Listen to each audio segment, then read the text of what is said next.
Afternoon, everyone. So welcome to, I think, what is session 4 of COMO's conference today. I've been asked to chair this session this afternoon, so thank you for that opportunity. My name's Helen Sharp. I work for Transport for London, and I'm currently leading the e-scooter trial, so working with the operators that we have there and across the London boroughs. But you're not going to hear too much from me this afternoon. I'm really excited to be able to kind of introduce some exciting speakers for you. We've had some really good sessions already throughout the day. If you've been able to kind of get involved in those, and hopefully this one will be just as interesting and exciting for you. I'm going to go through a few sort of logistics points before we kick off with a poll to get us started for a temperature check.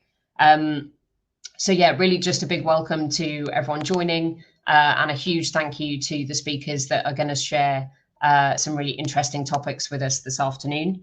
I'll do a quick run through in a second of who we have joining us, and then each time they speak, I will just ask them to kind of do an introduction to themselves, their remit of responsibility, and then they'll kind of do a short presentation for you. I've mentioned the polls, so do kind of get involved. We want this session to be interactive, and hear your thoughts. So kind of quick fingers at the ready for the polls that we'll be running. And also on the Q&A, please do get involved in the conversation. Ideally, if you've got questions for particular speakers, it'd be really helpful from my side at least to add that into your question. But please do send through questions. I'll try and monitor the questions as we go.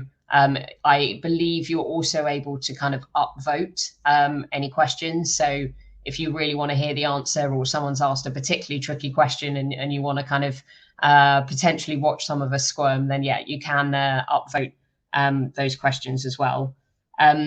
So in terms of who you're going to hear from, we're going to be starting with Paul, the CEO of Ginger. He's going to take you through sort of some findings from the trials that Ginger are operating around the UK. Then we're going to hand over to Sarah from Transport for Greater Manchester, where we're actually going to be switching away from e-scooters temporarily to look at e-cargo bikes. I will then give a short presentation and sort of update really on the London trial and how things are going there. And then we'll do a shared Q&A for the three of us. Anything super difficult, I'll pass to Sarah and Paul, but I'll also chip in occasionally. We're then going to run another poll and then have our second set of speakers. So Grace from Momentum Transport Planning, Ianto from TRL, and Rob Whitehead from Centre of London. So there may be a little bit of overlap between mine and Rob's slides, so we'll see. And then we'll do a Q&A for those as well before the final poll, and hopefully an opportunity for any kind of further questions and closing comments. So that's what we're going to try and run through this afternoon. Yeah, again, just a reminder, get involved with the polls, try and ask your questions, upvote each other's questions if you really want to know the answers to things. And hopefully you will find this interesting and a little bit thought-provoking. So yeah, enjoy the afternoon.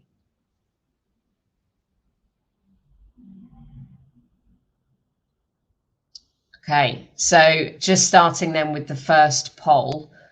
So this is really just to get a temperature check of the audience, just in terms of kind of gut reactions, in terms of your perception of e-scooters. So e-scooters, positive or negative.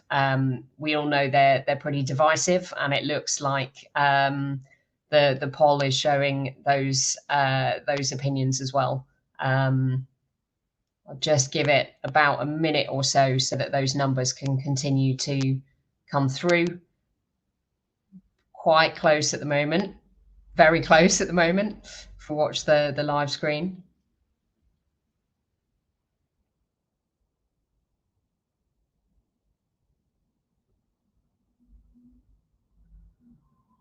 Okay, positive looks like it's just slightly edging ahead of negative thoughts on e-scooters?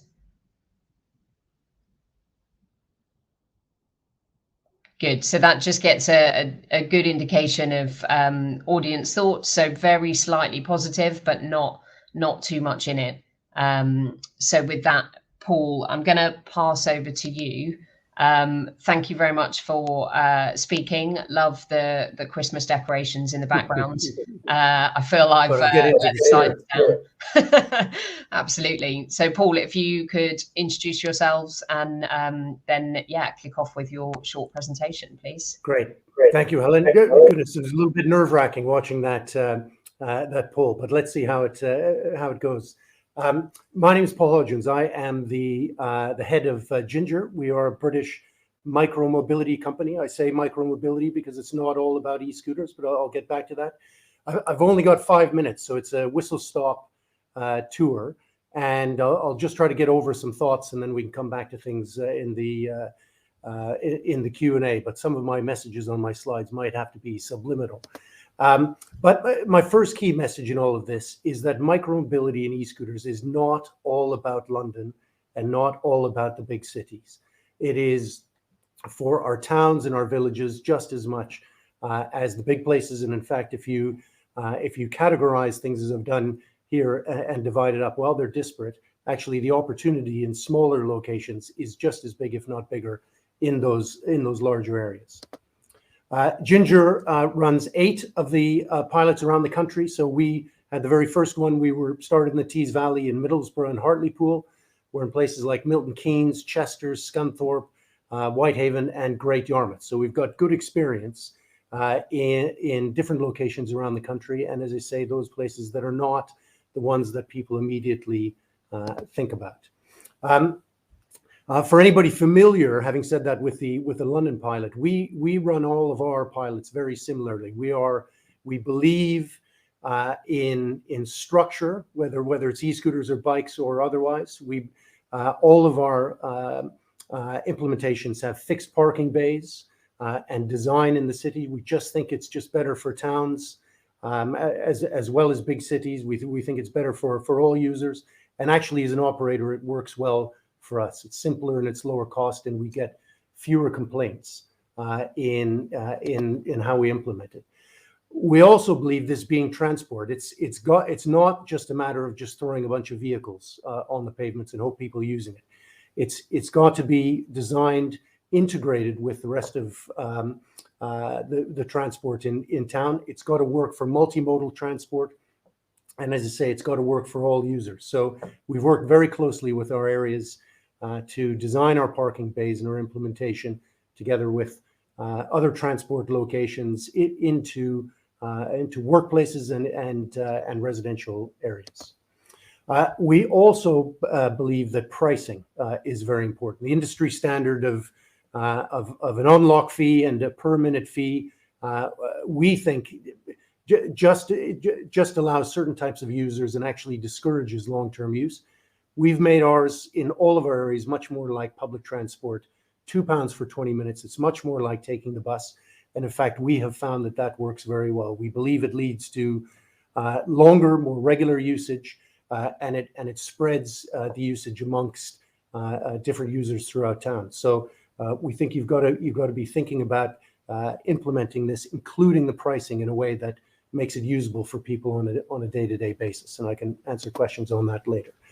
I just give a few examples of Whitehaven, which is our smallest area, up in the Lake District. It's got a population of 30,000. You can see how we've distributed our parking bays around town. And of course, we'll come to the controversy and various views later. But amongst users, it's extremely positive.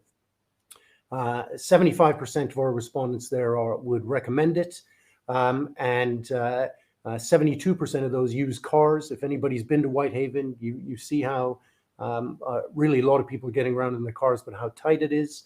And yet over 90% would say that they would use e-scooters and micromobility as a replacement for their primary transport. In Middlesbrough, for example, we're also showing the types of users that we're getting, and that actually this is for everybody, and that we've got social equity in how we use it. 82% are of our users there earn less than 30,000, 62% earn less than 20,000, and that doesn't mean it's all students. In fact, it's mostly employed and non-students that are driving that, and we see that elsewhere. It was interesting seeing that poll at the beginning. I'm reading a book called The Brief History of Motion. It's all about the history of transport, and while transport doesn't change very often, when it does, it drives exactly the kinds of reactions that we're seeing now. And this is an interesting quote from 1817, when the predecessors to bicycles were first introduced. And you could actually, although it's a little bit antiquated in terms of the language, you could take this quote and put it in the Daily Mail today, and it wouldn't look out of place. We do understand that change drives concern and drives adaptation, which we all need to deal with. But I do want to make the points, and based on our conclusions, I do believe that micromobility in smaller vehicles is the way that transport is going to go. It's not just about e-scooters. E-scooters get the attention, but there's a lot of innovation happening. And I think it's inevitable. And it's inevitable because everything that we're seeing with COP26 and everything that towns are doing, there's a great necessity to fundamentally change our transport. Cars, whether they're electric or internal combustion engines, they are just very inefficient in terms of their use of energy and their use of road space, and very expensive. And there's a lot of exciting innovation happening with vehicle types. I do believe that a world of smaller, low-speed vehicles leads to safer roads and safer conditions for everybody, and we can break that down. But there are a lot of stats out there just showing it is the big vehicles that cause the worst accidents and cause accidents, right from those big vehicles to cyclists to pedestrians. And the more we can get these smaller vehicles out, the better. And then finally, I want to make a plea. This is not just to the UK. This is not just about working on just about transport and road usage. The transport industry is enormous in the UK and very important. And if we're not taking a more leading role, we risk having misplaced investment at the moment, and we risk high-value jobs going elsewhere. We've got to make sure that we're introducing this in a safe way. But if we are just laggards in this, we're going to miss out on the industry. And I really believe we do need to be moving faster. And that's my 5 minutes or so. Thanks, Ellen. Excellent timing. Thanks very much, Paul. Really interesting. And I think it would definitely be a good sort of thought experiment, wouldn't it, as to kind of go, what would the reaction be if we were to try and introduce the car in 2020? How would people react to that? So yeah, context is very important. And yeah, thank you for the suggestions of good books and reading material as well. Much appreciated. So a few questions coming in. I'll hold those questions until we've been through the first couple of presentations. But as I said at the start, if your question is specific to a presenter, please do try and add the name in. Otherwise, I will kind of use chair's privilege and dish out those questions when we come to it. But thanks for that again, Paul. Next up is Sarah. So Sarah, if I can pass over to you. Yeah, thanks, Helen. Hi, everybody. I'm Sarah Committer. I work for Transport for Greater Manchester as a Senior Innovation Officer.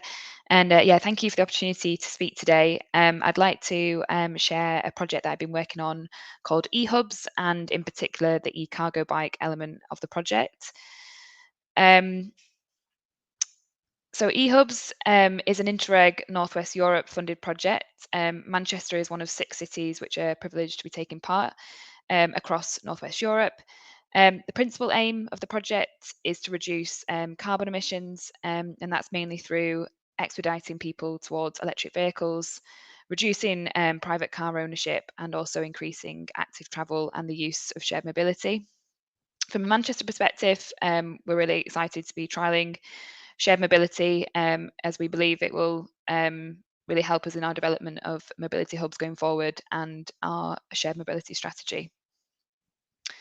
So eHubs in Greater Manchester, what does that actually mean? So we will deliver 25 e-cargo bikes across, you can see the map there, in Ancoats, Chorlton and Whalley Range, and also alongside this 12 electric vehicles as part of an electric vehicle car club. This will create 10 discrete hubs. I won't go into too much detail on this, but locations were chosen based on work that was done by another project partner called the University of Delft, and also our strategic planning team. What this involved was kind of creating heat maps of where we thought the hubs would be most successful, based on a number of factors, including current public transport infrastructure, propensity to cycle, cycling networks, etc. But also looking at things such as antisocial behaviour, crime, and all sorts of things like that to understand where they might best be suited. So the important part, which I've been asked to speak to you about today, is the e-cargo bike element.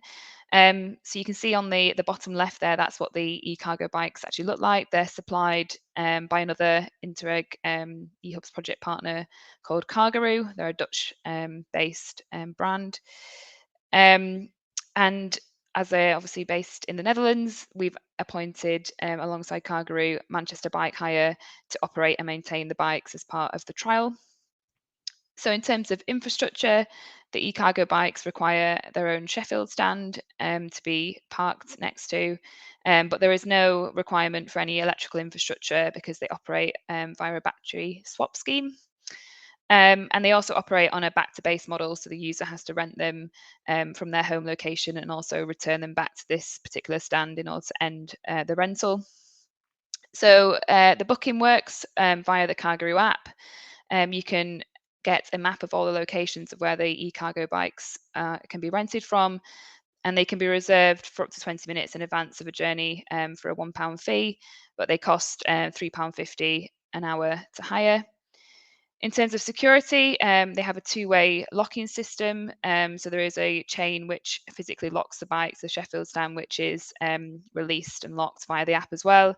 And there's also a rear wheel lock, which again is activated through the app, which allows it to be locked and unlocked. As part of the project, we've developed this branding that you can see on the left-hand side, this yellow and black branding, and also these bespoke Sheffield stand cubes. The reason we've done this is to give us more surface area to provide information to people if they're interested around shared electric travel, but also QR codes to websites and stuff like that to get more information. We're very pleased that the Cargaroo, as part of this project, have been accredited with COMO UK. It's a big step for us because it's the first accreditation of its type in the UK. So we're very pleased to be working with COMO on the project as well. And as part of this, because e-cargo bikes are a relatively new form of transportation in the UK for people, we've produced 3 separate videos that people can access. One is around how to use the e-cargo bikes. Another is just more of a general promotional video of how people can use them. And the third one is if you've got children and you would like to transport them in the cargo unit, how to do that safely. So what's the status in Manchester at the moment? 5 bikes were actually launched last week in Chorlton as what we were calling a soft launch, just to make sure that there was no operational issues and things were going well. You can see, I don't know if you can read the text on the right hand side there, but we've had really good initial feedback. People very positive, and I've just cut it off unfortunately, but people have been using it as well to collect Christmas trees and do all sorts of trips around the city. So we're really pleased with the initial feedback, and the plan is to roll out the remaining bikes over today and tomorrow, storm permitting. We've had to take a bit of rain check today because of the weather, but yes, the remaining bikes will be out by the end of this month, definitely. And then I wanted to just quickly touch, if I've got time, on how we're measuring success of the project. So we're working closely with Newcastle University as well. They're also a project partner of eHubs. We did an initial questionnaire where we asked 400 residents in Manchester kind of a bit more to test around their understanding and also appetite for shared mobility. And then after the trial, we will repeat questionnaires to see if that's changed after eHubs. Cargaroo as well will share data with us via this city dashboard, which will be able to understand certain things around uptake, usage, duration of trips, etc., which we'll monitor throughout the trial.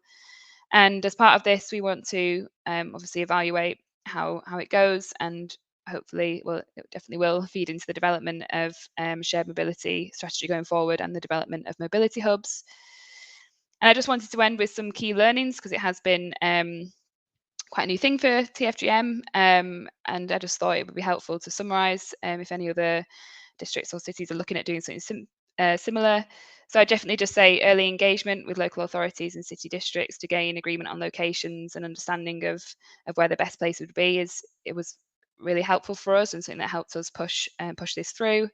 Regular engagement with stakeholders as well has been critical, especially Greater Manchester Police, for example, just to make sure they're aware of the scheme and can support us if we have any issues. And as well, working closely with mobility providers themselves. They've been very helpful in terms of understanding the target market and where the best locations would be for these types of schemes. And as well, just recognition that e-cargo bikes are a relatively new form of transport in the UK, and having steps like the videos and communications online, etc., to just share information with people and just speak to local residents and communities has been really helpful for us as well. And that's it from me. Excellent. Thanks so much, Sarah. I think, firstly, congratulations as well on the accreditation and the soft launch, and all the best that the weather plays ball for the rest of the week, so that you can carry on the rollout. I think I'm going to touch on it a little bit in a second as well, but I think having that slide on measures of success is kind of really important, especially when we're kind of moving into this kind of slightly new world, at least for transport authorities, and kind of knowing what you're aiming for, and actually the outcome being that you're just trying to learn and kind of capture as much as data as possible. Yeah. So thank you for that, and thank you for sharing the learnings as well. I'm sure there'll be some questions, and we'll come back to some of those points in the Q&A. So thank you. Cool. Okay. And so then, just to sort of finish off this first section, I'm just going to spend a couple of minutes talking about the trial in London. Some of this is information that you may well know, but yeah, hopefully I just want to give a sense of kind of why is there a trial in the first place? Why did TfL to decide to get involved in running a trial? How we've sort of tried to shape things, and how it's all kind of working in practice, and then just give a kind of snapshot of where we are now that we are on our 7th month. So yeah, if you cast your minds back to last year, July 2020, as part of the sort of a range of COVID measures that were introduced, the DfT accelerated trials of e-scooters across the UK. They enabled that trial to happen, obviously within the same context that we have today, which is that private ownership of scooters remains illegal, or using those private scooters on public roads is illegal. So it's slightly a strange context to be launching the first new mode of transport onto London streets within about a decade, with that slightly odd context. But TfL really decided that we should kind of get involved in this, both to support the DfT in terms of the learnings that they're looking to get from this. But TfL also really wanted to get involved so that we could, I guess, try and coordinate a multi-borough approach. Obviously, the way that London is structured means that we have kind of 33 boroughs. We've got different highways authorities, and we've also had the sort of backdrop of dockless bikes, and how that has worked or maybe not worked quite so well on a borough by borough experience. So we really wanted to get involved to be able to promote kind of common standards and have one trial area. And obviously, as per all the trials around the UK, that evidence is all kind of going back to the DfT to look at what future legislation could look like, and also for TfL trying to work our way through how e-scooters may well fit into the future of London, and what our policy position will end up being. On the right-hand side, you can kind of see what have we got there? Seven little blobs, little icons, and this is just trying to make sure that we were sort of always prioritizing safety in what we were doing. Obviously, with Vision Zero and the approach that TfL takes to trying to reduce accidents across London, we really wanted to make sure that kind of safety came first. And also that the trial works for everyone. So that's not just users of the scooters. That's also making sure that we've got really kind of wide and strong engagement with all the boroughs, but also with different community groups, with different disability and access groups, with the Met Police. Again, sort of they're trying to work through some of the enforcement sides of things, which includes the trial vehicles as well. So yeah, we looked at sort of 7 different areas that we put into a specification. Some of these areas we went above and beyond what the GFT kind of set as a minimum standard. So things around kind of operator requirements for user education, for example, for ensuring that there's kind of equitable access, that there's non-app versions of being able to kind of hire scooters as well. And through that process, we had a very kind of open and competitive procurement process, as you might expect for London. We ended up signing contracts with 3 operators, which are Lime, Dot, and Tia. And you can already kind of see from the quality of the vehicles kind of that they're much more, stand out. They're much more robust than the lots of kind of private vehicles that you would generally sort of see on the streets. So we launched the trial on the 7th of June, and we did start with a small number of boroughs, which actually meant we started with a trial that was a bit of a patchwork. So we ended up having sort of Richmond, Ealing, Hammersmith and Fulham, and RBKC sort of more on the west of London. And then we sort of started off with Canary Wharf, more in the east within Tower Hamlets. And we've been able to kind of cautiously but consciously grow that trial area. And we're now up to 10 boroughs, which is probably where we're going to stay for a few months. And we've been able to build that out so that we've got one sort of contiguous trial area. Westminster joins in August, so the 3rd trial period, and that sort of plugged quite a bit of the gap that we had in that sort of jigsaw piece. So we're now up to 10 boroughs. Again, started off pretty small. We launched with 600 vehicles total, so 200 per operator. We're now up to just over 3,500 vehicles that are available for hire. And we have various different sort of governance mechanisms built into the trial where we can control that fleet size. And that fleet size is kind of awarded, obviously both based on kind of parking capacity, which has been a limiting factor, but also the performance and the standards that the operators are hitting. Just in terms of kind of obligations on boroughs, so the parking is provided, as Paul mentioned earlier. So we're looking at sort of designated parking, so physical kind of painted bays, as well as bays marked within the apps. That parking generally is provided by boroughs. There is some parking that's on TfL station land, and there also is some private land relationships as well. So Canary Wharf being the obvious one.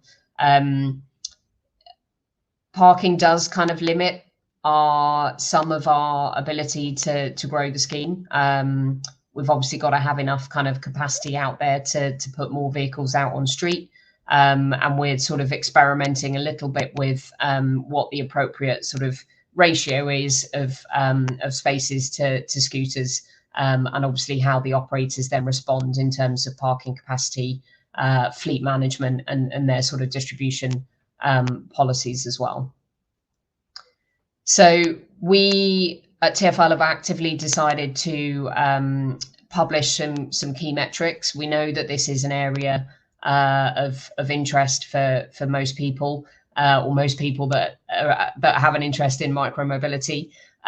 So we do publish some key metrics that are available on the TfL website, which includes kind of the number of boroughs, the permitted fleet size. So that's all the background stuff.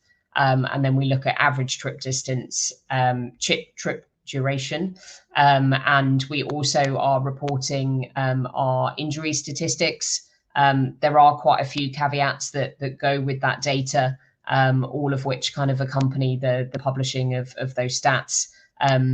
But to the point that Sarah made previously in the presentation, our measure of success, as is the case for a lot of the trials around the UK, is our ability to learn. So ideally, there's things that we can learn within the course of the trial and react and respond and adapt to some of those things. But there's also kind of some areas where we're going to need the full length of the trial, where really our objective is kind of that data collection piece, so that we can kind of feed that back and start to inform and influence the DfT's position on legislation. And as I say, kind of TfL down the line making some policy choices as well. We do have a micromobility platform that TfL and the boroughs use, which basically hosts all of the data. So the operators feed all their trip data, all their kind of vehicle data into that platform. That platform is also a trial. So we're running 2 trials concurrently, which is interesting and can be a bit challenging. But yeah, in both instances, it's really kind of positioning things so that we can see what we learn. And as I say, some things we can change and adapt to, and other things we need to kind of wait a little bit longer just to really kind of be able to do the full monitoring and evaluation piece. So hopefully that was helpful to run through a bit of background for London. And so we're now going to go to some Q&A. So I'll ask Paul and Sarah to kind of come back on screen, and I'll just bring up some of the questions that have come in. And please do continue to engage and add your questions into the chat as well. So there was one, interestingly, just on the poll and the poll response, and I guess not having a neutral option, which I think is, it just as an observation, I think, the desire, I guess, was just to get kind of that gut reaction, positive or negative, but equally fully aware that there are some people, probably a few people in the audience as well, that are a little bit on the fence. So perhaps we should have had a neutral or an undecided option in there. So going to some of the questions. So one that's come in kind of on drink riding. So actually maybe this applies, well, it does in fact apply across e-bikes, e-cargo bikes and e-scooters. So what are various different sort of operators doing, or even local authorities, kind of what are we putting into our specifications beyond sort of education and training, that means that we can try and kind of combat any kind of drink riding or drug riding instances that we've had. So maybe Paul, from your perspective first as an operator, kind of what do you do? Yeah. What does Ginger do to respond to this? So Helen, so I think it's a combination of things. Certainly, you know, and like with a lot of this, it's very hard to prevent everything from happening. People always find ways to get around things, but certainly the education is and pushing out those messages is very important. We've got, you know, we've also got the ability, in which we've got in a few areas, and as we've started out, the ability to control hours and zones. So to limit, you know, on a Friday night, for example, which is how we started out, where we just ended things at 9 o'clock and then didn't allow people to ride as they were getting used to it. You know, these are very smart vehicles as well. So we've got the ability to if we do have problem areas, close things off or close an area of town off at the time. And the technology is getting better. So we're putting things into our app that tries to test people beforehand about whether they've had a drink. And ultimately, within the vehicles are getting smarter, able to detect whether somebody is riding erratically. We're not there yet, but that will get better in terms of enforcement. And then, follow up, if people are caught, then of course we've got the ability to suspend people, or if people report them, to fine them. So it's all those things that we've got in our arsenal to try to deal not just with that, but with antisocial behavior on vehicles. Yeah, and it's a really good point around, actually there's a lot of innovation in this industry, and the vehicles are kind of quite smart, if that's the appropriate term. So yeah, there are several different layers of mitigation, I guess, that can be put in place. Sarah, from a e-cargo bike perspective, or from TFMG, anything in particular that's been sort of added into any of the procurement processes? So we've actually worked quite closely with Cargaroo just to understand what they do in the cities that they're already operational in. So you have to be over 18 initially, firstly, to actually rent an e-cargo bike. So through the app, you have to validate your ID, whether it's through a passport or driving license, so you can actually register unless you're over 18. And also their operational hours, you can't rent an e-cargo bike after the hours of 10 p.m. So we hope that those two things will help us in terms of preventing things like drink driving and antisocial behaviour, because they do tend to happen later on in the evening. But as you say, it'll be something that we learn as the trial progresses. But just working closely as well with key stakeholders such as Greater Manchester Police, just to understand, how it's going as the trial goes on. But yeah, those two things are things that Cargaroo have done in other cities to try and prevent things like that happening. Sounds good. Yeah, and just to add from London's perspective, so I think there are areas where the operators can attempt to kind of prevent it happening in the first place. So there is kind of user education. There is sort of the knowledge, I guess, which to be honest, I don't know how wide that knowledge is, but e-scooters are obviously classified as a motor vehicle. There is a driving license requirement, and also an age limit for London of 18. So there is kind of already a few kind of key areas that are in place to try and prevent any of that kind of risky behavior, I guess. Then there is a piece around kind of the appropriate comms, and also, again, kind of using different technology. The operators that we have in London have kind of pop-ups within the app. So on certain days of the week and hours of those days, there is almost kind of a bit of a kind of comprehension of, are you fit to ride? Yes or no? And the user needs to answer that in order to progress with the hire. And if they aren't able to answer that, or it makes them kind of double think twice and press no, then they are kind of directed to either kind of alternative services, or redirected back into someone like Citymapper, where they can kind of plan an alternative journey. So there is sort of a fair amount in there, and as you both say, there's then kind of the enforcement piece of, in the instance that it does happen, it sounds like all three of us are working pretty closely with kind of local police forces, and operators as well, to kind of put those sanctions in place where it's appropriate to. And people have been prosecuted for it, haven't they, Helen? So of course that message then gets out, so people start to take those messages seriously about, do you really want to be doing this? Yeah, absolutely. And kind of just a link question that's come in. So how have you found the police to sort of respond to the various different schemes that Ginger's operating in, Paul? Well, actually, it's interesting. When we first go in, every force is a little bit different. But when we first go in, of course, you can understand from the police, they think we've got a lot to do, and here's something else that's coming in. But then they understand. then they understand that actually, different from bikes, and as you were saying, Helen, we can track users and we can see where they are, and we've got identifiers on the vehicles. But actually, if you just roughly know where somebody is and at what time of day, then in fact you can go back and see it. So our experience is that the police have been working with us very well.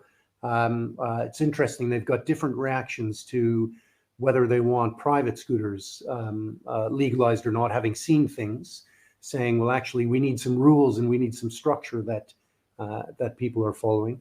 But generally, I think police are encouraged once they see the power that we've got as operators to identify people and enforce them and help them in their jobs. Cool. And then on sort of measures of success, I guess, Sarah, do you have any hypotheses that you're testing or any kind of areas that you're expecting to see?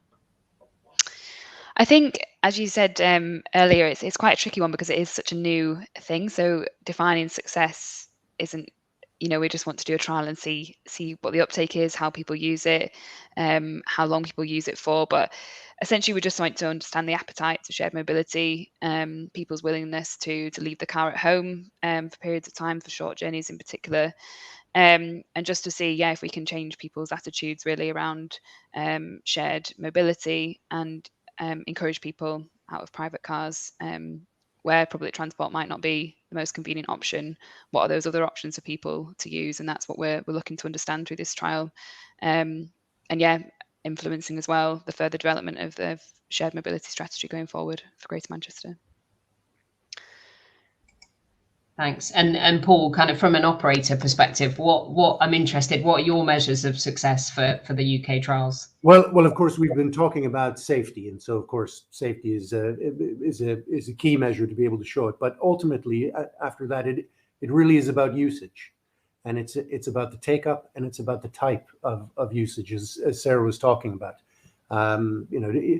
Can we see that this is used for real transport, day-to-day transport? It's not just a great way to get out and have fun and see the city, and are people using it regularly and finding that it does work for them as a transport option, and ultimately the aim is as a substitute for cars.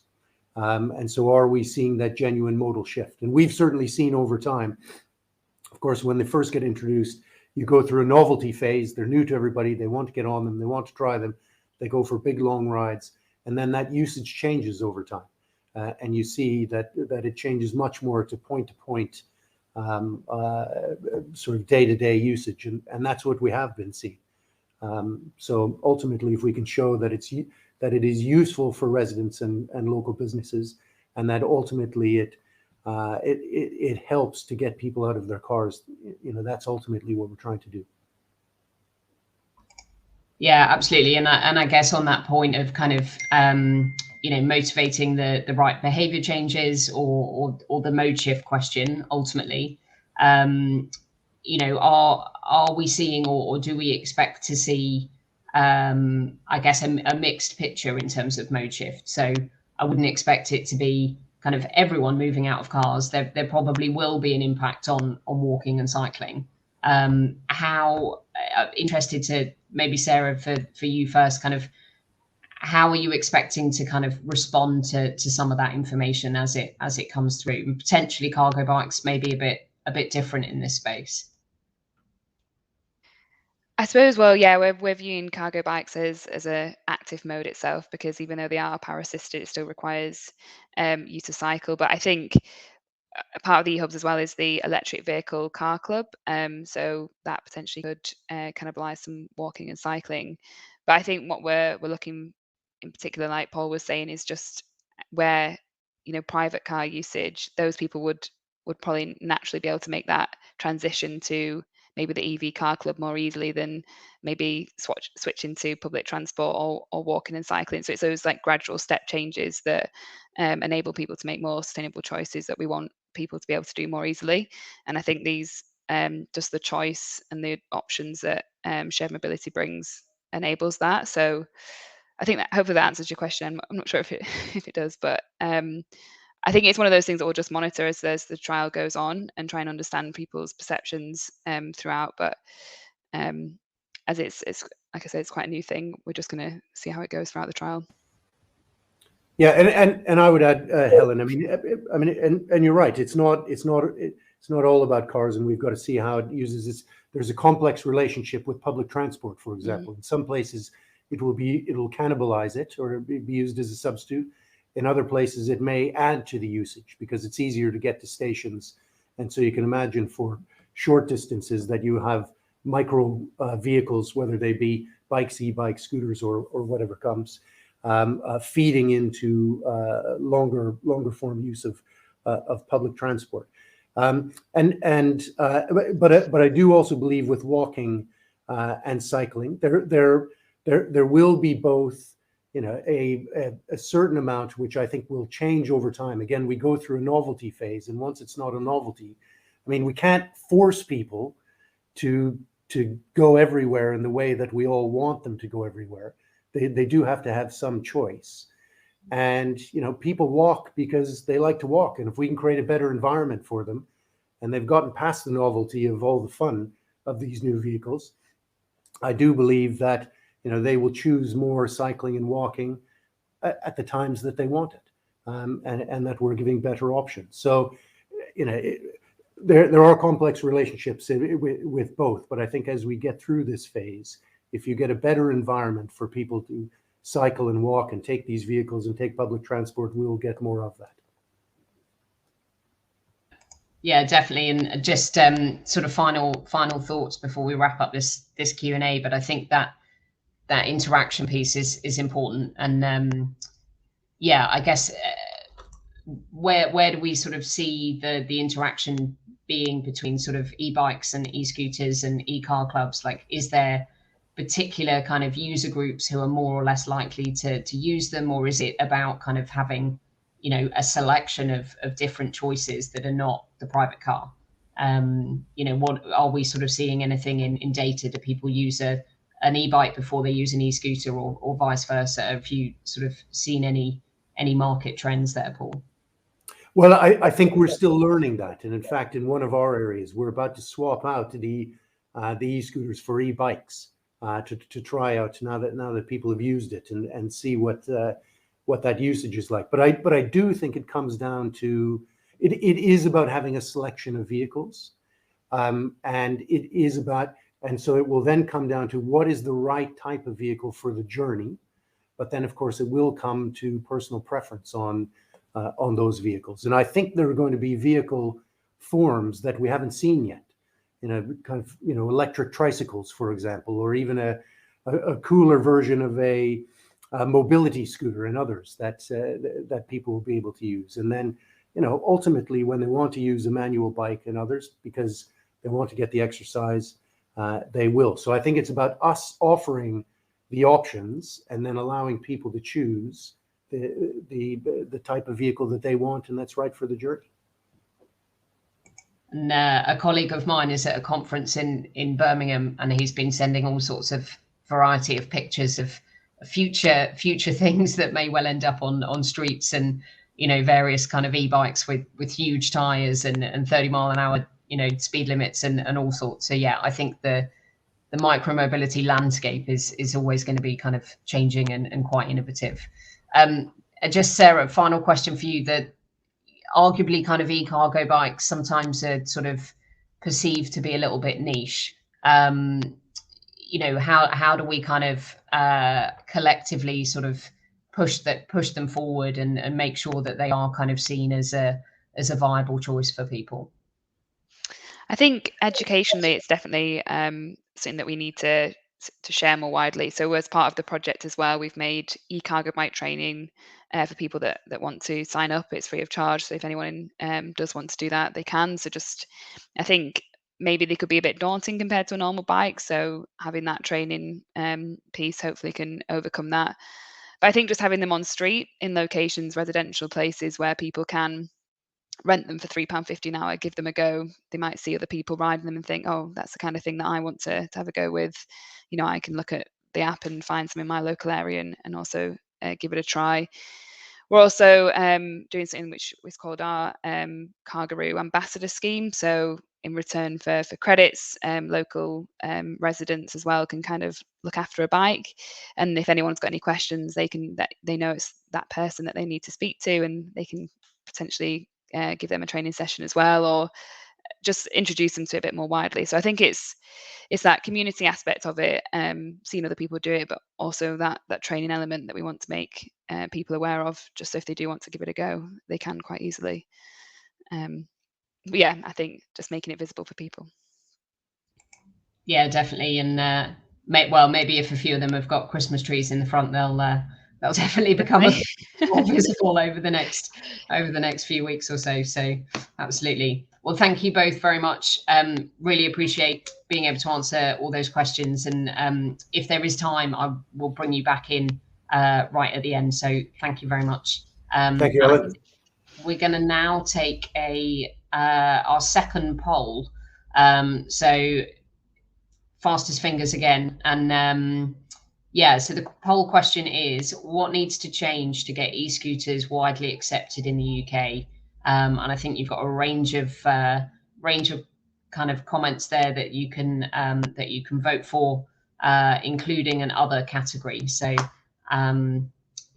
a little bit of a catch-all, but yeah, what needs to change to sort of facilitate e-scooters being more broadly and widely accepted in the UK? I'll give you about 30 seconds or so to get your answers in.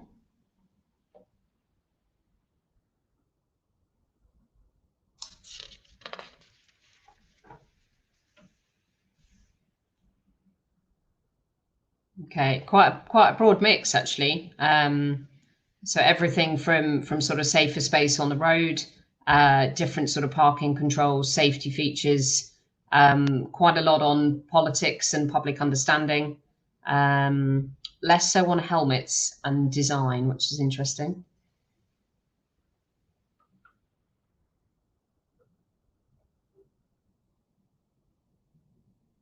Cool. Just last few seconds coming in. Top runner at the moment. So safer space on the roads.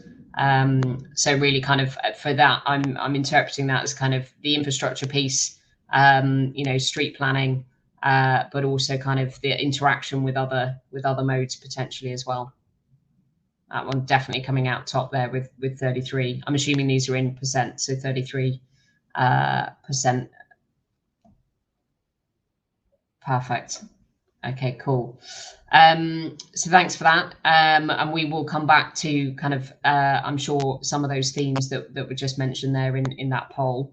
But I'm now going to sort of start us into the second half. So we've got 3 more speakers for you this afternoon to have a listen to. So please do continue to ask the questions. And I'm going to hand over to Grace. Yes, hello everyone. Thank you very much for having me today. My name is Grace Packard, and I'm here to talk to you a little bit about shared micromobility parking. I don't know if you can see behind me, my own bike is parked in my front room because parking is, of course, an issue, but I'm here to talk about shared micromobility parking today. Of course, first, I'll talk to you a little bit about Momentum. We're a transport consultancy, and we have an approach that is very much about ensuring our projects incorporate the social, economic, and environmental sustainability. We analyse trends and patterns to understand how changes might impact developments and the people interacting with those developments. So we work with local authorities, urban designers, planners, transport operators, etc., etc. So in the world, excuse me, of micromobility, we offer quite a unique perspective. We have an overview of everything going on and can create synergies between industry players. So How did the focus on micromobility parking start? Of course, messy parking, like what you can see on the screen, is not the intention. This is a result of human behaviour. We know there are many opportunities with these modes, but with that come constraints and concerns, the most visible of which are parking, and hence why operations have unfortunately picked up quite some poor headlines. So just 2 years ago, really, the big question was, how can we improve this? How can we solve the problem of parking to improve behaviour, to improve public space, safety, and to improve conditions for vulnerable road users, and ultimately to improve the way that people perceive these micromobility modes? And this presents what I call a parking and space conundrum. Whilst one of these aims really is to replace the use of some private car trips, which ultimately reduces congestion and the space needed by cars so that we can reclaim space for people on foot and green spaces. On the other hand, to operate well, these e-scooters and bikes themselves need space to park. So we need to try and do this in an efficient and balanced way to make sure that the benefit of the space is still realised. So in October last year, we worked with DOT and research company 6T to understand how e-scooter parking successes in Paris could be transferred to London. There have been similar studies since, and it's very clear that these modes have the potential to complement the existing transport system in London. However, it must be done in a very sensitive way. Parking is very much at the heart of the scheme, and because it impacts so much, not only what you can see on the surface of the scheme, but also its usability and operations. So I'll just click on a few points on my report and I'll just double check my slides. Okay, great. So for local authorities, their main role themselves is to serve their residents, their visitors and businesses in their jurisdiction. So very much core to their offering is the delivery of functional and welcoming space for people to enable them to go about their daily needs. And if shared micromobility modes are to use this space, they need to do so in a very orderly way, which enhances this offering to people. For operators, a good operation is an efficient operation, and the network of scooters or bikes, a network that isn't too sparse, is key to ensuring that successful operations, including charging, distribution, and balancing, are right. And this also ensures that the service can continue to be delivered consistently, which benefits the users, and in turn, of course, it benefits the local authorities. And for users, every user wants a convenient service, right? Convenience for me is very much a key word. They don't want to have to walk far to either pick up or park their bike or scooter. And if they do, they probably won't use it. So a carefully implemented and continually monitored parking network will help operators and local authorities understand exactly what the users need, and therefore what will make the service successful and give us the benefits that the schemes are trying to give us. So what did we do? What questions did we ask? Having been inspired by Paris, we recommended the use of designated parking areas in London, like the one you can see on this slide, which is down the road from my office. The great thing about these is that by converting existing car parking spaces to scooter or bike parking, you not only have ready-made space, you're effectively disincentivizing car travel. But why stop there? We could go further, and we could create parklets and further providing usable spaces for people, because that is the ultimate goal. We've also got to ask, where do these parking areas go? So this free floating systems, they're quite tricky to contain, and whilst there's no hard infrastructure involved, these parking bays still involve location rigidity. And so in this study, we asked, where are they likely to be used? And these very colourful maps are the output. We reviewed quite a lot of spatial and demographic factors to develop a heat map showing the propensity for e-scooter use. And using that, we established an example parking network, which then allowed us to understand how much these e-scooters really could enhance transport accessibility across Greater London. That, of course, unlocks further doors for development, so people can travel further for jobs, social well-being is enhanced, and this is all without the need for a private car. Of course, I should say this is very high-level analysis, and there's many other factors involved, but it does highlight how e-scooters and, of course, bike schemes as well could complement transport in London. So I'll just finish by highlighting some of the key items that were related to the development of parking strategies and solutions in the future. So we've got to think about further technology development. This relates to accurate location positioning to ensure the device is parked correctly. Data, this enables us to learn and change. Collaboration with local authorities because they know their jurisdictions and their realms the best. Consideration for public and private land.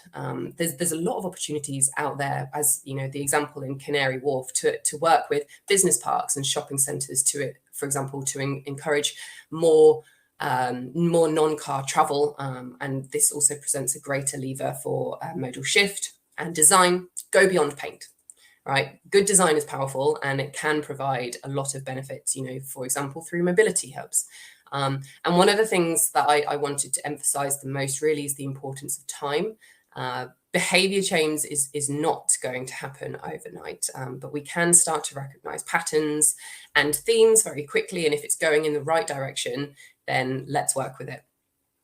So finally, I think my key point here is just with like careful and considered implementation strategies, policies, anti-regulation, shared micromobility can deliver opportunities which do span from a broad city level through to individual opportunities. And it's a privilege working in the sector because it's a very exciting but challenging time to be working in transport. And I will finish there. Thank you. Thanks, Grace. And yeah, totally agree about just the crucial role that parking plays in this. I have to confess, when I first took the job that I'm in now, I didn't expect to spend so much of my time talking about parking, but it is definitely one of the top things that I spend a lot of my time doing. So yeah, really good to kind of just see how, as you kind of point out, those actors have all got different responsibilities, which are all really clear, but also you can kind of start to see some of the tensions between what those three entities are looking for, and kind of finding that perfect parking place, which there's also competition for space, right? And yeah, we've got some choices to make, and what hierarchy we give to that space that's available. So yeah, thank you very much. And then I'm now going to pass on to Ianto from TRL. Thank you very much for joining us. If you can give a quick intro and then on to your presentation, please. Yeah, absolutely. Thanks very much. So I'm Dr. Ianto Guy. I'm a vehicle safety and technology consultant with TRL, the Transport Research Laboratory. And I've been asked to provide some thoughts about regulation in the micromobility space. And I've gone super stripped down for this presentation. So I've got a single slide, and the intention of my single slide is to try and illustrate the diversity of machinery that we're talking about. And I'm not sure I've gone quite far enough because I've missed off powered roller skates.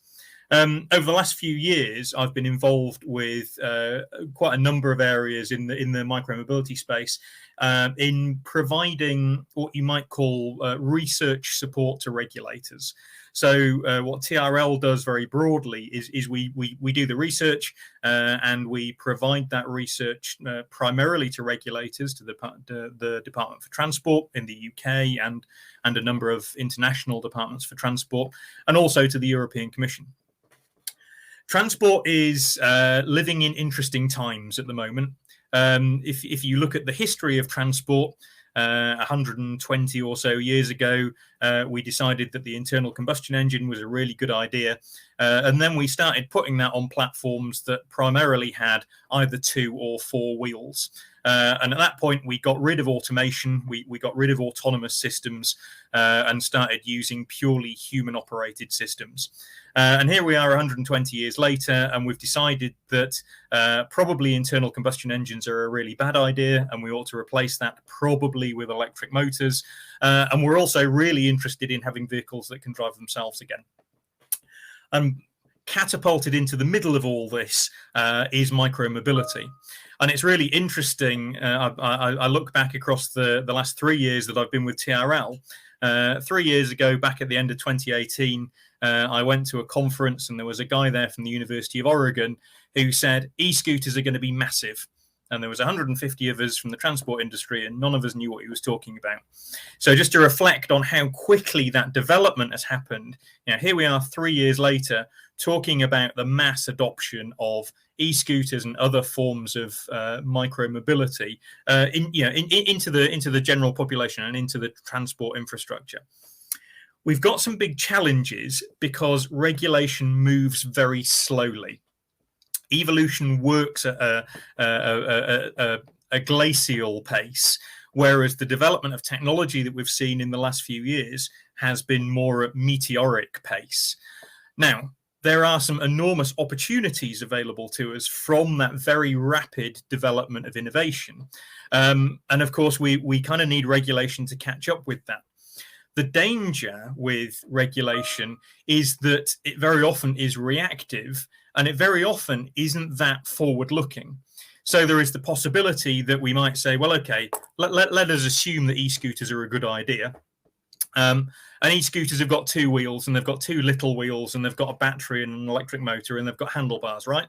So we'll write a set of regulations that says that's how e-scooters ought to be. Now, and we'll allow that. And very probably we will say, oh, and by the way, they must have a motor that is 350 watts or 400 watts or something like that. And they must be limited in speed to 20 kilometers an hour. Now, that's great.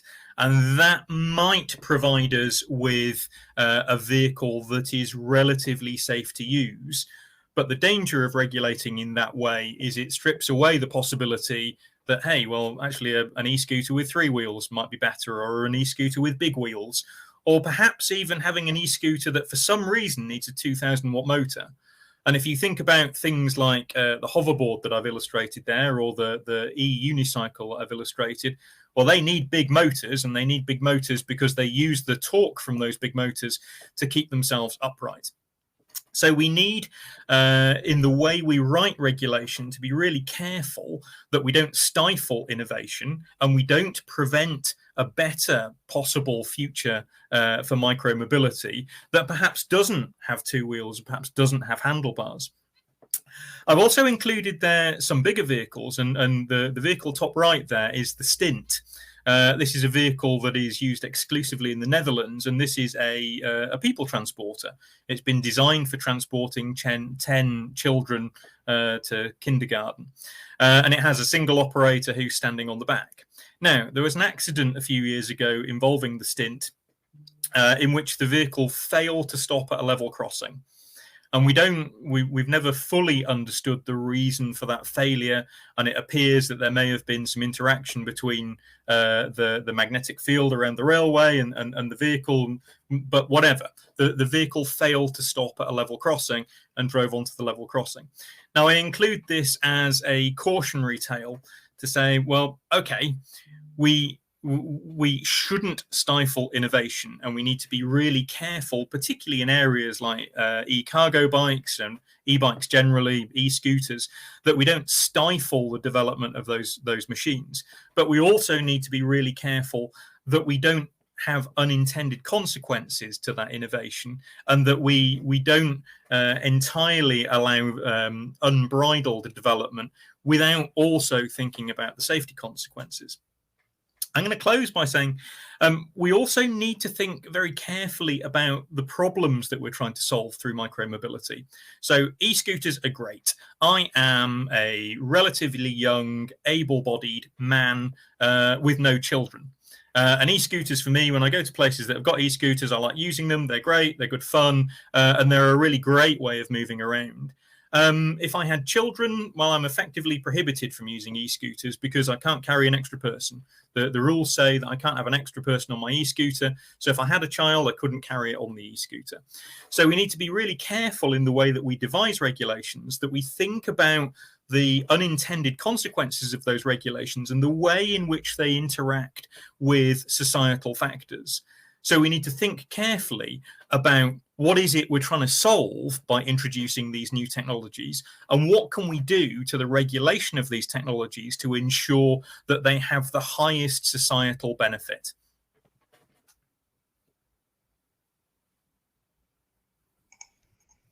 super interesting, and I think you've the two main takeaways there for me are kind of, as you say, the divergence in the speed of the innovation versus regulation, especially in the micromobility industry, and that last point there around the, some of this tech is pretty new. Something like geofencing, for example, that a lot of the trials are using. We're learning a lot about it. Expectations of technology are always really high. But how do we kind of just match that to making sure that we don't solve a problem here, and actually in doing that, solving that problem, we've created something separate somewhere else. So definitely lots to come back to in this space. Thank you. Just a quick reminder on questions.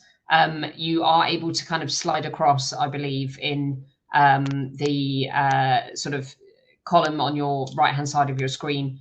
So there is a specific Q&A tab. If you can make sure your questions arrive in that, when we can get the questions to the right people. So we are on to our final speaker of the afternoon.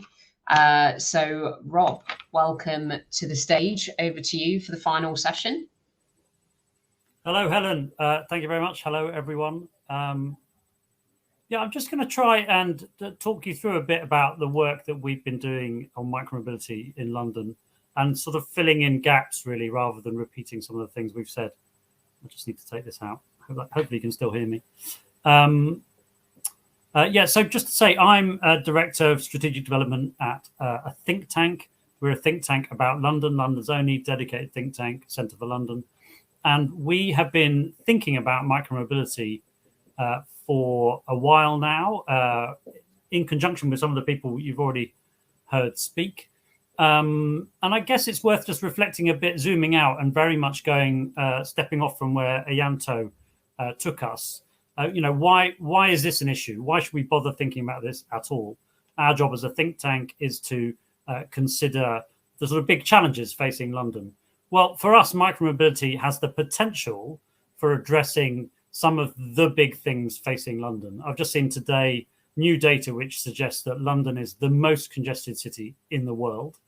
Transport in London also contributes around a quarter of carbon emissions in what is an economy, London, which is about a quarter of the UK's economy. So this stuff matters on a number of levels, and micromobility genuinely has potential to deliver a lot in terms of making it easier to get around for everyone, and greening and making cleaner and safer how we get around. So as we sort of approached this as a bunch of researchers, first thing we want to do is sort of define what we're talking about. It goes to Ianto's point as well.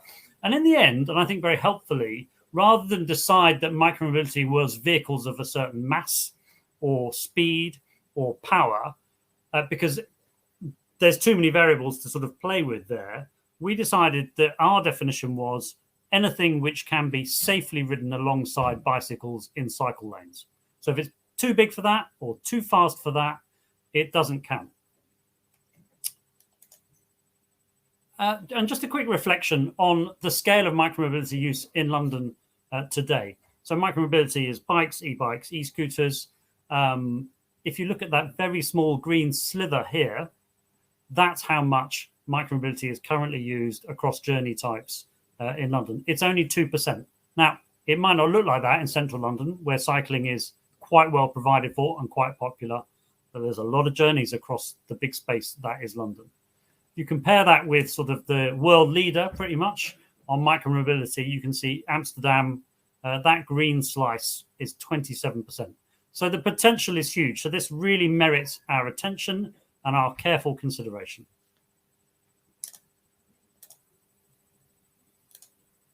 So a couple of things to say about how travel could change with micromobility. Well, we've seen and we've heard a bit already today about the mode shift, what modes are replaced when people take up e-scooters, for example, or e-bikes. There's a range of evidence emerging across the world about what that looks like and different places, some in the UK, elsewhere, are showing quite different shapes of modal shift. So some very low away from private car use, which is the thing we most want to bring down, and some quite a lot higher. We know, though, on examining London's overall transport situation, that, you know, everything else being equal, around 2/3 of car trips currently in London could be cycled or e-biked or e-scooters in 20 minutes or less. So there is a massive potential for replacement trips, i.e. micromobility instead of private car use. And we know, and there's pretty good evidence emerging around this, that this stuff is compatible with public transport. That doesn't mean to say it doesn't take away from some public transport ridership. That's certainly true in some locations and likely to be true in London too. But its overall compatibility, the case seems to be pretty solid, especially if enabled by good infrastructure.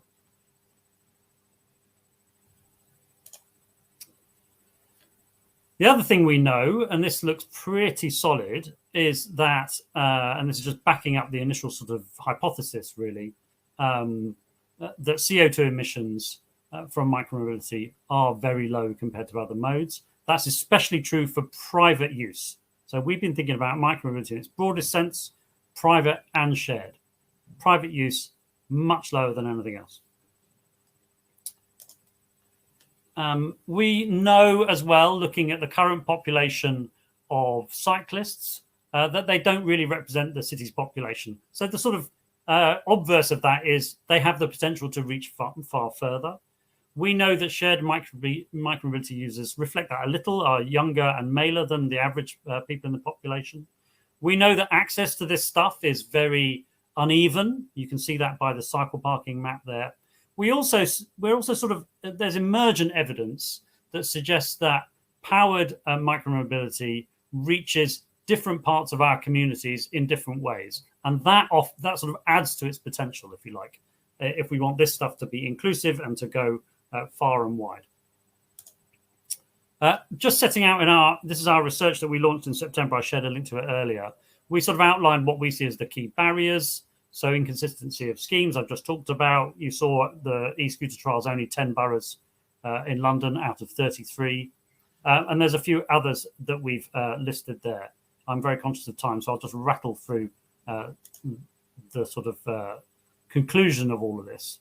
So how do we sort of, we tried to kind of lay down the beginnings of a bit of a roadmap for how we make micromobility brilliant in London. It's not brilliant at the moment. In fact, it's a bit of a laggard in some respects. And these feel like the 5 pillars to move along to get us to really great. Consistency and thinking about London as a city. Triggering better ways of getting people towards the right sort of modes. Parking, Grace has already talked about this, but enabling that parking so that it's safe. And the right rules and enforcement of the rules to make sure it's safe for other riders and especially pedestrians, where a lot of the concern is driven from. And I can't read the last one because it's right below me. Accessibility. I touched on that one before. And we've made recommendations. I haven't got time to go through these now about how we should do this. Probably the most eye-catching of this was that we call for the legalization of private e-scooters as part of this mix, basically because we see the potential benefits far outweighing the potential downsides. I'm going to stop there and just share, that's my contact details, and stop talking. Helen. Excellent. Thanks so much, Rob. And hopefully everyone can still hear me okay. The rain has just started absolutely hammering on the window next to me. So hopefully that's not too noisy or distracting. So I'm going to bring the other 2 speakers back on just to do a shared Q&A across the 3 of you.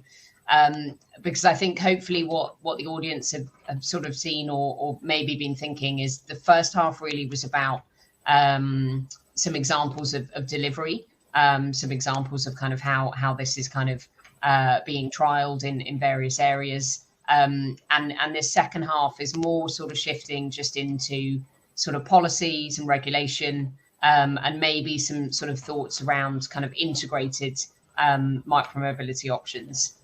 So I just want to pick up a few questions that have been coming in. So I think the first one, which I'm just interested in on kind of views from all of you actually, given how different private e-scooters are to the rental trials, and that's not just London, that's other rental trials in the UK, how much of an evidence base can we actually gather from the rental trials themselves, given there are such differences in look and feel, in construction standards, in the regulation that goes with it? So maybe, Ianto, if I come to you first, if that's okay. Yeah, I think it's a tricky question in a way, because I think the scientific answer is we don't know properly. From a scientific perspective, we don't know how different a rental e-scooter is in use compared to a private e-scooter. But I guess if you take a much broader perspective, we're very happy in the rest of the transport world to say, well, we do some testing on cars and we apply that to all cars, whether we mean an 8-seat people carrier or a Ferrari or whatever. So I think it's going to take us a long time to get to the point where we have the perfect data set and we can perfectly say, yes, this is the difference. So I think we can learn an awful lot from those shared schemes about what will happen with private scooters. And also, I think we need to get on with it quickly, because the market has taken off without any regulations. So if we want to do something about it, we've got to do it soon. Yeah, that genie's not going back in the bottle, is it? Anytime soon. Rob, over to you for a few thoughts. Yeah, I mean, in a way, I'd sort of push it back a bit and say, what problem we're trying to solve. You're right. If the sort of narrow question is that the e-scooter trials don't tell us much about private scooter rentals, yes, correct. The vehicles are quite different, but some of the principles are quite similar, and probably drive us to where we want to end up in a regulatory sense. And just thinking about our point about outcome, but taking a sort of outcome-based view of these things rather than sort of technical machine-based view. If vehicles are able to be used in a way which in bike lanes that doesn't sort of fit with other users, then we need to find ways to sort of avoid that. So that might be through sale regulations. It might be through speed enforcement regulations. I don't know. I think my guts are that my concern is about speed. I mean, I talk to quite a lot of innovators in this space, and there are e-scooters out there and e-bikes even. And by the way, people don't talk about hacked e-bikes, but that's a big thing in London, that are capable of going very fast and therefore much more dangerously. So kind of whatever it takes, I'd say, for ensuring we don't have people going at breakneck speed on tiny little things on bike lanes would be my sort of roundabout answer to what you're asking. Thanks. And Grace, I guess if we moved kind of potentially jump forward into a world where maybe private e-scooters are legalized, any sort of initial thoughts on the impact on infrastructure needed? Yeah, it's a very difficult question to answer, but we do need the space for parking, and this is an argument that we've had in the bike world for a long, long time. I mentioned the bikes that you might be able to see behind me. Parking for privately owned bikes is a huge, huge problem, and that's why they're shoved in front of my television. And it will be also for privately owned e-scooters in the future, and also privately owned e-bikes in the future, not only for security, but also the impact on space, because we need public space is there to be used by everybody, and we can't start using it for parking infrastructure for e-scooters, e-bikes. So we need to look at what we can do. And I mentioned when I spoke earlier about using existing car parking bays on street, because the space is already there. It's just used by cars. And by enhancing micromobility, private and shared, hopefully we can start to regain that space, because those are the modes that people would choose to use, not private cars. So there's always going to be bumps in the road. There's no crystal ball that I can look into to say, don't worry, guys, it's all going to be fine. And also the problems are going to change over time. So if the car isn't the problem, then something else might be, and we're just going to have to see what happens. But all we can do is try really, really hard.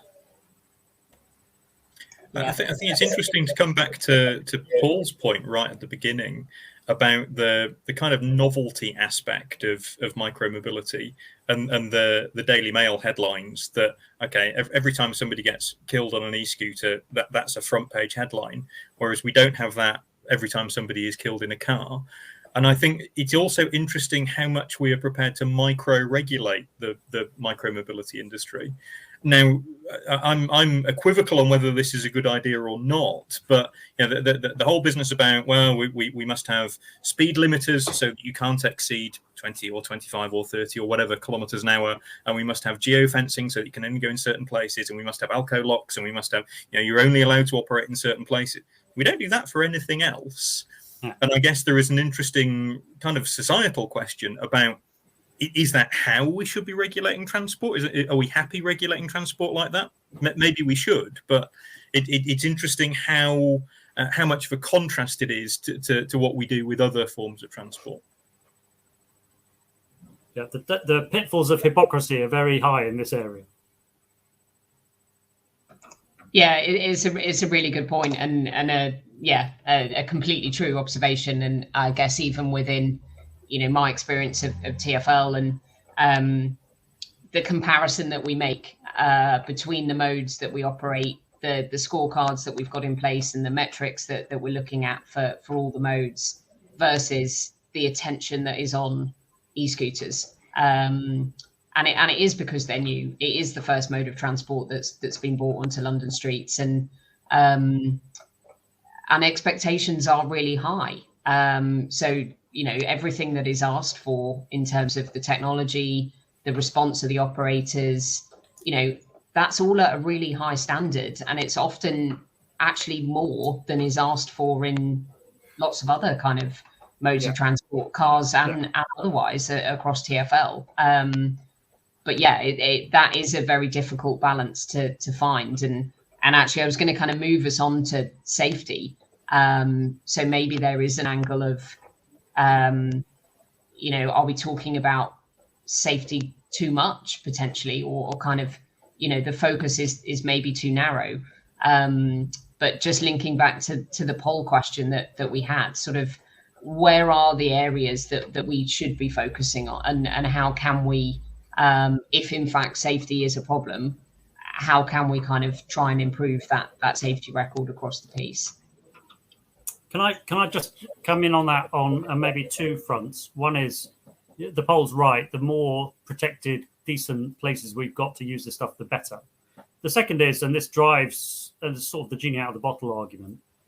But you know, at the moment, if you use a private e-scooter, you are breaking the law.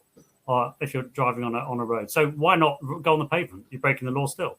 You know, you've sort of pushed outside the legal mainstream immediately.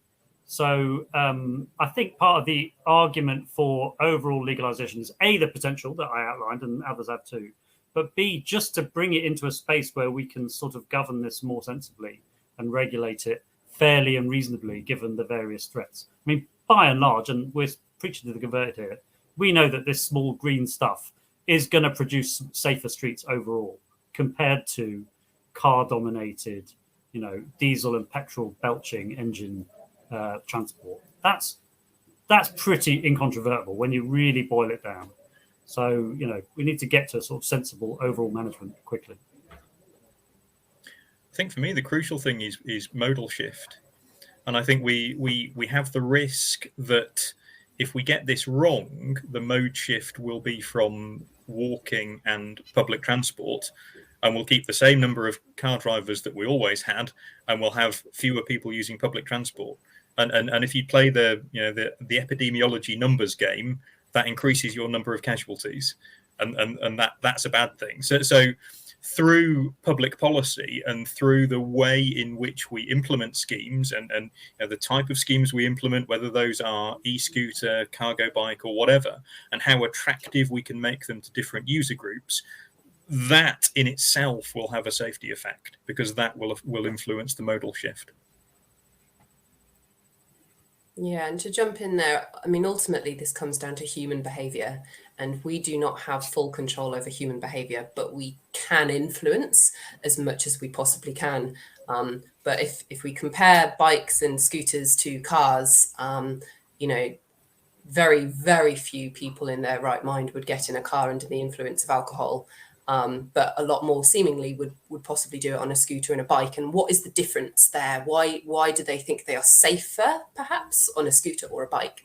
And what we can do in the industry is to try and influence people to make better decisions and to improve the safety not only of themselves, but also of everybody else as well. Yeah, absolutely. Yeah, fully agree. Of kind of, sometimes I do wonder, wouldn't it be amazing if we could control human behavior? It would certainly make things much easier on occasion. But yeah, it's putting in the systems and the processes that that we can to make sure things stay as safe as possible. I'm just being sorry, Rob. I'm just being nudged on a little bit. And so we are going to just flick up to the final poll, which actually is a repeat of the first poll. And then I will kind of bring you guys back for a couple more minutes if I'm allowed that kind of chair's prerogative. So view on e-scooters, and we have taken the feedback, and Dave behind the scenes has miraculously added in that third option for you. So you can now seek middle ground if that's where you're more comfortable. So positive, negative, or neutral. Let's see how our presentations have all impacted on people's opinions this afternoon.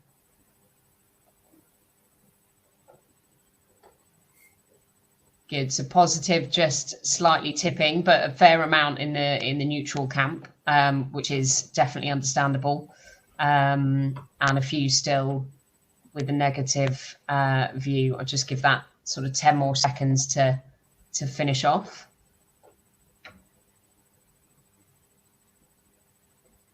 I think this shows that it's always good to have a neutral option. Yeah, it does. It does. Yeah, and the jury's out. You know, there's a lot of this which is we don't really know yet. So let's do it carefully. Let's experiment. Let's assess. Let's be smart together about this. Yeah, absolutely. So we'll leave the poll there, and I just want to kind of come back to you guys for some final thoughts on this, and also just kind of one other question really, which is, you know, what can we all do as individuals, as you know, transport authorities, or as people working in this industry?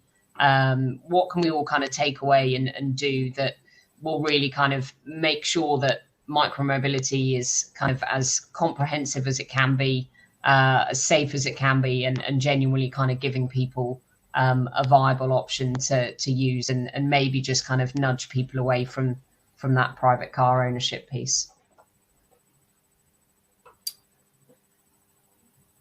Shall I have a punt at that? Yeah, go for it.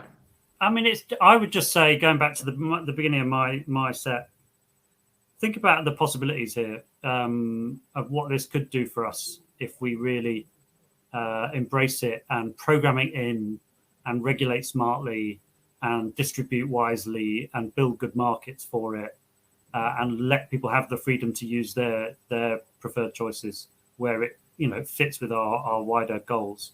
You know, the potential here is so massive that we would be really ill-advised to just sort of ignore it and sit on our hands. Just hopping in, I think main message from me is to try and ensure that we can always adapt to any changes that are taking place in society and in the cities themselves. So a solution that we put in tomorrow might not be as effective in 1 year time. And we have to keep abreast as to what those changes are going to be, try and keep ourselves at the forefront of the industry and keep up to date with as much as possible, just so that if we need to make a change to influence in the correct way to get people out of their private cars and to relieve congestion and reclaim space for people, that's what we need to do. So let's stay at the forefront. I think for me, the key thing is to understand what problem we're actually trying to solve. And I think we very often allow the technology industry to drive the agenda by providing solutions without necessarily thinking about, well, what's the problem we're trying to solve here? And who are we trying to solve that problem for? So I think we need to really carefully analyze what problems do we have, the issues of social exclusion, the issues of certain groups not having access to transport, and then thinking about how can we use the technology that we have available to solve those problems for us. Yeah. Absolutely. And yeah, I just really want to say thank you so much to all of you for sharing kind of fantastic insight this afternoon. Really interesting, little bit thought-provoking as well, I think, for a few people, and myself included. So yeah, just a final thank you from me to those in the audience. I hope you found that useful and interesting, and I'm sure everyone sort of on the call will be happy to pick up any further conversations offline if needed. And yeah, big thanks to the IT support behind the scenes as well, as always. And hopefully people will be around to continue various discussions tomorrow. So I think we carry on for another day. But yeah, thank you very much and enjoy the rest of your day. Thank you, Ellen. Thanks, Ellen. Thanks, everyone. Thanks all. Thank you.